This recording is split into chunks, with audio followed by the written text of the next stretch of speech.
मैं यदि जीवन परिचय दूं, थोड़ी नॉर्मल बातें बताऊं जहां से क्वेश्चन भी पूछे जाते हैं, तो मैं कहूं कि इनका जो जन्म था वो नागौर में एक गांव पड़ता है पिंपासर, वहां पर हुआ था। बर्थ पैलेस जो है वो पिंपासर नागौर है,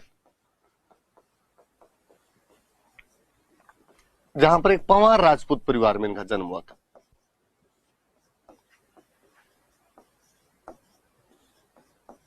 पंवार राजपूत परिवार में पैदा हुए थे। पिताजी का नाम हुआ करता था लोहड़ जी,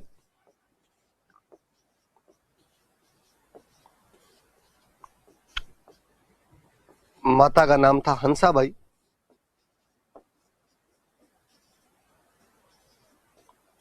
जांबोजी महाराज के खुद के बचपन का नाम था धनराज। चाइल्डहुड नेम जो उनका था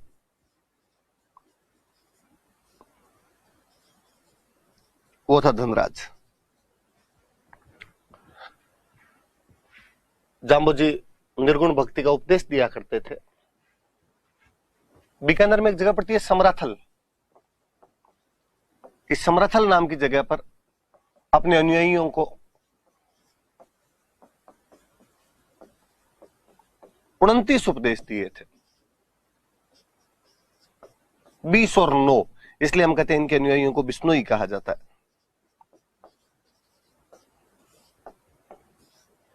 वहीं बीकानेर में एक गांव पड़ता है लालासर,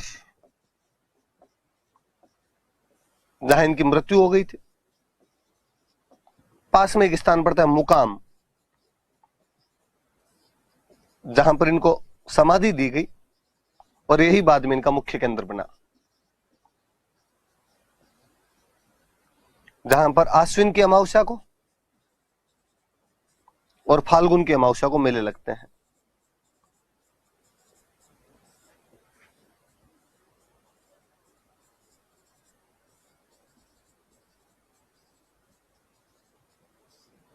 फाल्गुन अमावस्या को मेले लगते हैं।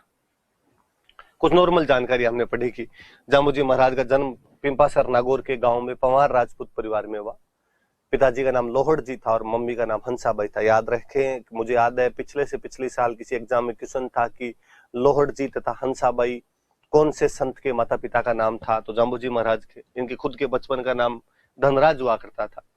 बीकानेर में समराथल नाम की एक जगह है, मिट्टी का एक टीला है, जहां पर अपने अनुयायियों को 20 और 9 अर्थात 29 उपदेश दिए थे। 20 और 9 उपदेश के सुनने की वजह से इनके अनुयायी जो है वो बिश्नोई कहलाए। बीकानेर के लालासर नाम के गांव में इनकी मृत्यु हुई थी। वहीं पास में मुकाम नाम की एक जगह पर, मुकाम का मतलब वैसे जगह ही होता है, स्थान नहीं होता है, वहां पर इनको समाधि दी गई थी, जो बाद में इनका मुख्य केंद्र बना, जहां पर इनका मुख्य मंदिर बना हुआ है जांबोजी महाराज का। आश्विन अमावस्या और फाल्गुन अमावस्या को वहां पर बड़े मेले लगते हैं मुकाम के अंदर। कुछ बातें और पढ़ते हैं। एक तो जांबोजी महाराज को विष्णु का अवतार मानते हैं कि विष्णु के अवतार थे। एक हम इनको वैज्ञानिक संत कहते हैं, अभी हम पढ़ेंगे कैसे क्या, अपने तो इतनी बात याद रखे थोड़ी कि इनको वैज्ञानिक संत कहा जाता है। दो चीजें, भगवान विष्णु का अवतार माना जाता है और इनको वैज्ञानिक संत, साइंटिफिक सेंट कहा जाता है। इनकारनेशन ऑफ लॉर्ड विष्णु और साइंटिफिक सेंट कहा जाता है, वैज्ञानिक संत कहा जाता है। कहते जब जांबोजी महाराज यहां पर थे तब दिल्ली में सुल्तान हुआ करता था सिकंदर लोदी,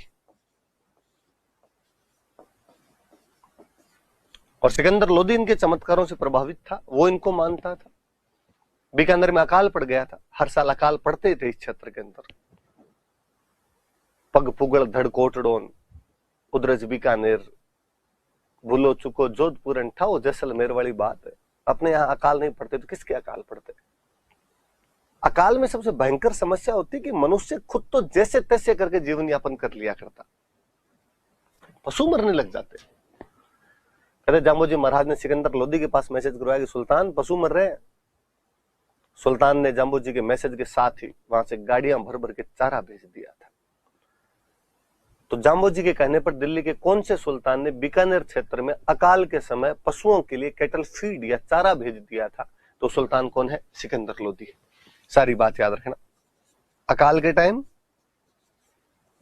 चारे की व्यवस्था की, कैटल फीड अरेंज करवाया उसने। कहां पर? तो जिस क्षेत्र में रहते थे वही मंगवाएंगे। बीकानेर क्षेत्र। अब दिल्ली का सुल्तान ही जब मान रहा है तो पास वाले तो मानेंगे अपने आप में। उन दिनों में जोधपुर में राजा हुआ करते थे जोधा,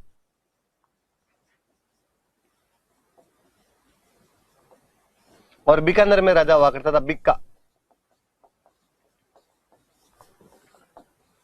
बाप बेटे हैं दोनों, अपने स्ट्रीम पढ़ा हुआ है। ये दोनों भी जाम्बू जी का बहुत सम्मान किया करते थे, दोग लगाते थे, महाराज ध्यान रखना।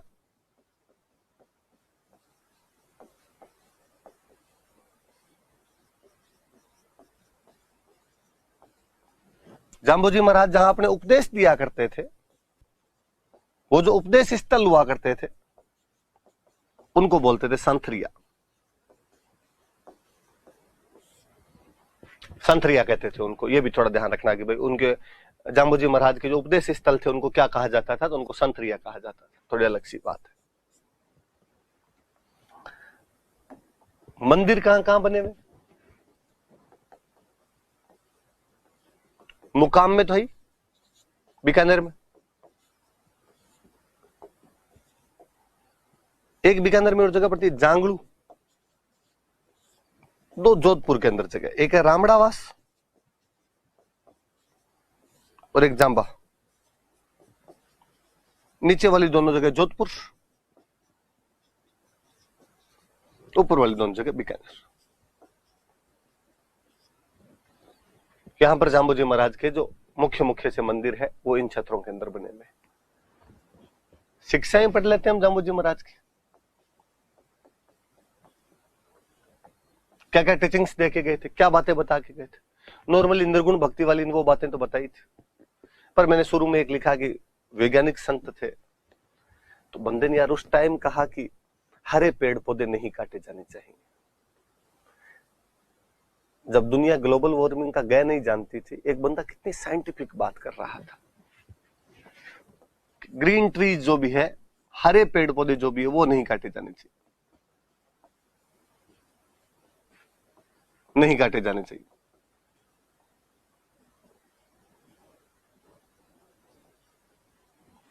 अब भाई जाम्बू जी महाराज तो सारे हरे पेड़ पौधों के लिए क्या के गए थे, कुछ ही नहीं कटे। पश्चिमी राजस्थान में वैसे ही पेड़ पौधे नहीं होते, और यदि आपने काट लिए तो और कम हो जाएंगे, और कम हो जाएंगे तो बरसात नहीं होगी, बरसात नहीं होगी तो भूखे मर जाओगे इस इलाके। भगवान जाने आरपीसी को किसने कान में जाके बताया कि जाम्बू जी ने खेजड़ी काटने के लिए मना किया था। इसलिए एक बार क्वेश्चन पूछ लिया था कि बिश्नोइयों का पवित्र वृक्ष बताइए, तो खेजड़ी। बाकी जाम्बू जी महाराज एक सिंपल लाइन बोल के गए थे, मैंने पहले भी कभी ये लाइन बताई होगी कि सिर साटे रूख रहे तो भी सस्तो जान।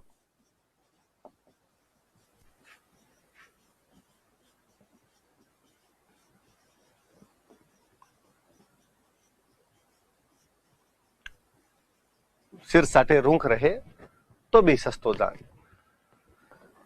यदि एक सिर के बदले में एक पेड़ बच जाता है, साटे मतलब बदले में, रूख मतलब पेड़, सिर के बदले में एक पेड़ बच जाता है, तो भी सौदा महंगा नहीं है, सस्ता है। और मैं कहता हूं कि पेड़ बचाने के लिए एक सर नहीं कटा था। उस भाद्रपद शुक्ल 10वीं विक्रमी संवत 1787 के दिन अमृता देवी बिश्नोई के नेतृत्व में उस खेजड़दी नामक गांव में 363 लोग उन पेड़ों को बचाने के लिए शहीद हो गए थे।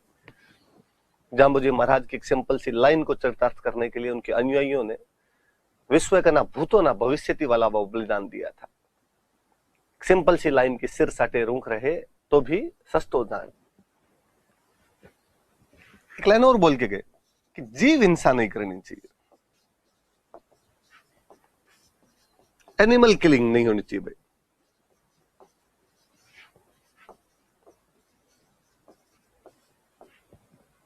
जाम्बू जी महाराज तो सबके लिए बोल के गए कि कोई जीव नहीं मरना चाहिए। कीड़ी मकोड़ा भी क्यों मरे भाई, उसमें भी जीव है। आरपीसी वालों को ये भी भगवान जाने किसने समझाया कि हिरण के लिए कह के गए। मुझे लगता है ये वाली शिक्षा सलमान खान को ढंग से याद हो गई। कहा उन्होंने कि नीले कपड़े नहीं पहनने चाहिए।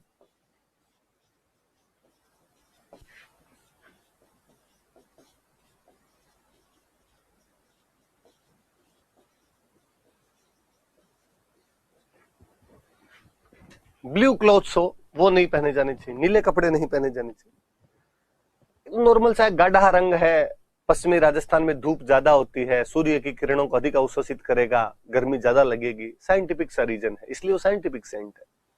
नीले रंग को वैसे भी सनातन संस्कृति में एंटी एनर्जी कलर माना जाता था कि नीला रंग जो होता है वो आपकी शक्तियां खींच लेता है, उर्वर क्षमता समाप्त करता है नीला रंग। इसलिए नील की खेती भी यदि जमीन में की जाती थी तो उस जमीन की फर्टिलिटी पूरी तरीके से गायब हो जाया करती थी। अक्सर सुनते हैं कि पहले जब सर कटने के बाद में धड़ लड़ा करते थे, उन धड़ को गिराने के लिए उन पे नील के छींटे मार दिया करते थे। यदि कोई महिला अपने पति की मृत्यु के बाद में सती होना चाहती थी, घरवाले समझाते कि सती नहीं होना चाहिए, क्या करेगी, पर उस समय चूंकि वो भावावेश के अंदर होती, वो जिद करती कि मैं सती होंगी, अक्सर ऐसी महिलाओं पर नील के छींटे मारे जाते, कहते हैं महिलाओं का जोश ठंडा पड़ जाया करता था। कुछ भी हो, पर नीला रंग एंटी एनर्जी कलर अपने समाज में जरूर माना जाता था, राजस्थानी समाज में।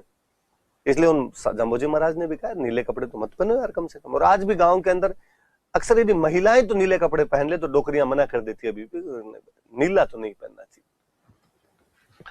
मध्यकाल की बात है, विडो रीमैरिज नहीं हुआ करती थी। बंदे ने कहा कि भाई विधवा विवाह किए जाने चाहिए, विधवा विवाह को प्रोत्साहन दिया।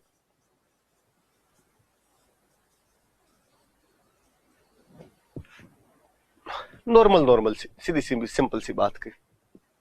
बाकी और सुबह जल्दी खड़े हो जाने चाहिए, नशे पते नहीं करने चाहिए, पानी छान के पीना चाहिए। सिंपल जो एक संत एक बातें कह सकता वो कही थी। अपने काम की जो बातें वो इधर वाली थोड़ी सी याद रखने वाली है। हरे पेड़ पौधे मत काटो, जीव हिंसा मत करो, नीले कपड़े मत पहनो, विधवाओं की शादी करो। ह्यूमन एम्पावरमेंट वाला बंदा अपने आप। तो वास्तव में भाई जाम्बोजी महाराज इस मामले में तो साइंटिफिक सेंट थे कि उस टाइम ऐसी बातें करना बड़ी चीज हुआ करती थी। वापस देख लो सारी चीजें आप। पिंपासर नागौर में जन्म हुआ, पंवार राजपूत परिवार में। लोहड़ जी पापा थे, मम्मी का नाम हंसाबाई था, बचपन का नाम धनराज था। समरथल नाम की जगह पर अपने अनुयायियों को 29 उपदेश दिए, इसलिए अनुयायी बिश्नोई कहलाए। लालासर में मृत्यु हुई, मुकाम में समाधि लगाई गई जहां मुख्य मंदिर है। आश्विन अमावस्या और फाल्गुन अमावस्या इनके मेले लगते हैं वहां पे। भगवान विष्णु का अवतार माना जाता है, वैज्ञानिक संत कहा जाता है। सिकंदर लोदी ने इनके कहने पर अकाल के समय बीकानेर क्षेत्र में चारे की व्यवस्था की थी। जोधपुर वाला जोधा और बीकानेर वाला बिक्का धोख लगाया करते थे इनके। जहां उपदेश देते उन जगह को संथरिया बोलते हैं। मुकाम जांगलू बीकानेर में और रामड़ावास जांबा जोधपुर में इनके मुख्य मंदिर है। शिक्षाएं मैंने बताई दी आपको। ये जाम्बोजी महाराज की बेसिक बड़ी सी बातें हैं, याद रखने वाली सी बातें हैं।